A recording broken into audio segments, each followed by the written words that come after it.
Welcome to AdLibs episode 4. My name is Maria Lyle, Diversity Chair for the AdFed Suncoast. I am sitting here in Tampa with George Zwierko of Rumbo Marketing. I want to start by telling our audience that Rumbo in English translates to direction, route. Clearly that's a very good name for a company such as yours that is specifically marketed to the Latin community. I understand also that this was sort of a spin-off from another ad agency that you once had. That's correct. Can you tell us about how that came about? Sure. We used to have a company called Dutcher Group, and we were a full-service advertising agency, general market type work in Tampa. And we had a Hispanic division called Grupo D. And when we dissolved the Dutcher Group, my business partner Fabian Yepes and I decided to start Rumbo. And we've been in business now for 5 years. And although our focus is Hispanic marketing and the Latino market, we're really more of a cultural firm. So it's not just, the Hispanic market. It's also the cultural development for corporate firms. For example, we're in the middle of a project for one of our clients, and they're trying to build their corporate culture. And so you think about corporate culture. What does that mean? It's a group of people that think the same, that speak the same language, that hold the same values and ideas, right, coming together. So what we do is we give that a voice. We give that a feeling and emotion. So everyone here just brings a cultural sense, and that's really what it's about. It's not language. Yeah. Language, it has nothing to do with language. You look at the Hispanic market, it's really not about language. Yeah. It's just really about understanding what makes an audience tick. Because if we talk to millennials, if we talk to a younger Latino market, the majority, they're going to speak English, right? But there's a connection that they have to their heritage. So it's understanding those cultural nuances that really is going to help make that campaign or your efforts successful.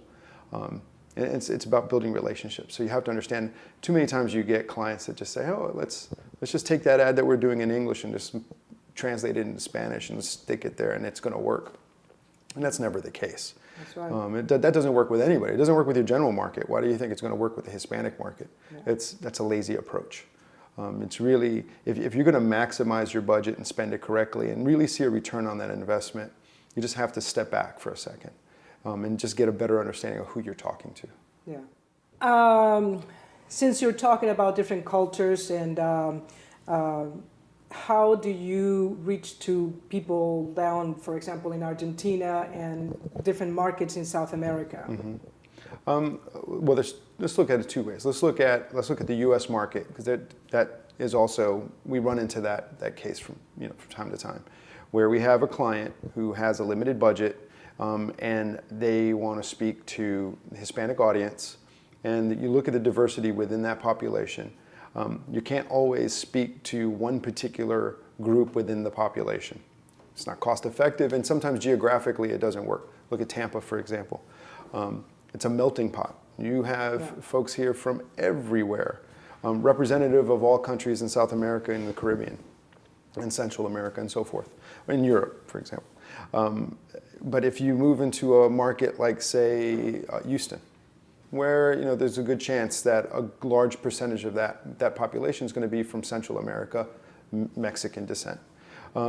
So when dealing with those types of situations, so if we're marketing a brand here in Tampa, what we're going to do is we're not going to go after each particular niche within the population because it doesn't make any sense. What we do is we create a campaign that is going to speak to that entire population here on a geographical basis, but we're going to use a neutral form of Spanish, or we're going to be very careful not to use certain words or phrases that are dominantly used by one particular group within the population. That all goes back to research and understanding your audience. Yeah. But if we are market specifically to the Houston area, there we may go ahead and we're going to go ahead and swing that to where it's more of, you're going to have someone with a Mexican accent. It's going to be more appealing to that audience because geographically it makes sense. Well, when we look at South America, we run into that situation where if the client has the budget to run a campaign in 4 countries, 5 countries within South America, well, that's a little different. But to our advantage, we have relationships with media down there, so we can leverage media dollars a little better. We know that only a certain percentage of that population is going to maybe be the customer you're looking for a particular product or service, so we can go ahead and drill down those media dollars or that ad spend and be more effective with it. But when necessary, if the client has the budget and we are talking to our audience in Colombia, and we're talking to our audience in Ecuador, and we're talking to an audience in Argentina, well, then we're going to go ahead and make it relevant to that audience. And it's about relevancy, because what you don't want to do is take the shortcut.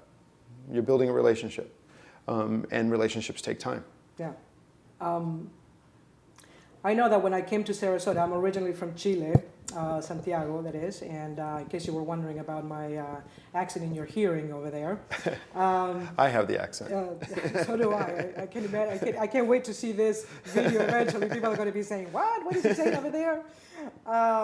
Anyways, when I actually came to Sarasota via San Francisco, New York, Sarasota in 1980, and I recall hardly ever seeing anybody that spoke Spanish at all. And now it's just a tremendous change. The numbers are staggering as far as the amount of Latin people here. With that being said, that also is true for Florida. And with your experience that you have now in the industry, compared to 5 years ago, and what plans do you have for the, say, next 5 years for that marketing? It's interesting because when we started Grupo D, at that time, there was a lot more Spanish dominant within the population. I mean, it would seem that that's where it was going. And then over the years, you see that change. And when you see that a good portion of the population or the births within the population are American born, where they become more English dominant, but they stay true to their culture, we just have to be aware that we have to shift. We have to grow and be as organic as that market. That market's going to change. We have to evolve as that market evolves. It's incredible because you look at, for example, just how that audience adapts to technology. The early adapters, they outpace the general market by phenomenal percentage of folks on smart device usage, for example, outpace the general market. But here you have an audience that at one point, or even our customers, our clients think that, we have to talk to that audience in Spanish, or we have to talk to that audience only in print, or we have to talk to that audience only in broadcast. Sometimes we develop a complete campaign and it doesn't involve any print, no broadcast, but it's all digital. Wow. Because that audience demands it. That's where they are. So we take the message to where the audience is. Just because that audience comes from a different background or a different heritage doesn't necessarily mean that they don't do the same things that everyone else does. Yeah. It's almost like some client's profile. They automatically go, well, they're Latin, so they don't do these things. Well, that's not true. Or they're just caught up with the mindset of how it used to be. So when we look at our business model, we're always just aware that we have to adapt that model to adapt to the population. So as that population changes, as numbers change, or as trends shift, we have to shift with it. Yeah. When it comes to just consumption, media consumption, wherever they are, we're going to be. And then we're going to do it just as good as any agency that's going to do it for the general market. We just ran a print campaign, for example, for someone, and they wanted to just go ahead and just run your basic quarter-page ad and not really do anything creative with it. And we went ahead and took it a step further by simply doing just an irregular shape ad, just doing something completely different. They would do that for the general market, but they wouldn't necessarily do it for their Hispanic market. And it's like, well, why? Why wouldn't you do these creative things, or why wouldn't you think out the box? So what we try to do is deliver that same quality of creative that you would get with your general market firm, but we do it for our niche audiences. What would you recommend to a new agency, for example, that is trying to tap into the South American market, for example? What kind of advice would you give them? Agencies that try to do this, if you have a traditional agency and they're trying to tap into that audience and they start their own divisions, you just have to be careful there, because you have to bring on people that have the experiences working in those other markets, and understanding that you're not going to blanket that, the culture or the area or the region. You just can't take one approach to it all. In the U.S., it's a little different because just how we are geographically, how the map breaks up, how the pie is split. Mm-hmm. But when you look at South America, Central America, and things like that, it's just it's a different approach altogether. So you just have to be aware that it's just not easy to do. You just can't open a shop and say, okay, I'm gonna dive in. Right. Go. The great example about speaking Spanish, that we always use this with our clients, is just because you speak Spanish doesn't make you a marketing expert. Mm-hmm. So just because you have, and we have clients that do this too, that they go, well, I don't need help with our Hispanic marketing because I have somebody that works for me that speaks Spanish. Okay, that doesn't make them a marketing expert. The same is true that if I'm working on a general market campaign and everything's in English, say it's in English, I'm not going to go next door to my plumber and say, hey, could you write copy for me just because he speaks English? Not a marketing expert. Mm-hmm. Well, the same is true with Hispanic marketing. It's just because someone speaks Spanish doesn't make them an expert. So you got to realize that the people that make up Hispanic marketing firms are marketing experts first. Since we have a very large sandbox here in Florida, are you pretty easygoing in terms of working with other agencies, whether it's locally here in Tampa or anywhere else in the state? Sure. No, absolutely. We've partnered with a number of different agencies here in Tampa. We've had great relationships. We play nice. We basically come on as your cultural arm or your Hispanic arm. Mm-hmm. And we've actually gone to meetings with clients, with agencies and their clients. Okay. And we're introduced as their cultural firm or their cultural arm. So yeah, we play nice with everyone. We're basically just trying to bring a segment of the business that you're maybe not tailored to do. Okay, well that's good.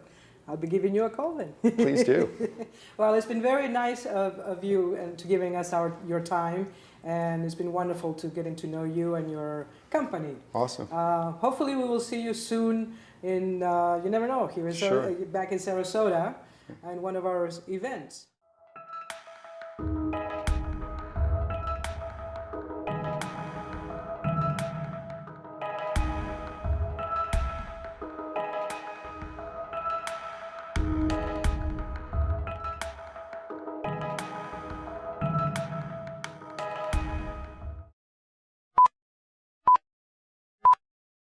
Okay, there may be many bloopers in your thingy here. Ready when you guys are. Just go ahead and... Oh wait, the phones. And you could be. Don't feel like Don't think about it. Just. Welcome to AdLibs. That's fine too. This is hard. Holy smokers.